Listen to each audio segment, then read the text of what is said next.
नमः अभयस्वरूपाय नमः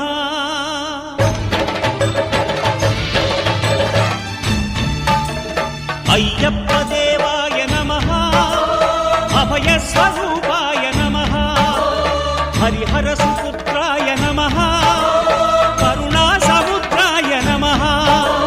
निजधीर गम्भीर शबरीगिरीशिखर घनयोगमुद्राय नमः परमाणु हृदयान्तराळ स्थितानन्त ब्रह्माण्ड रूपाय नमः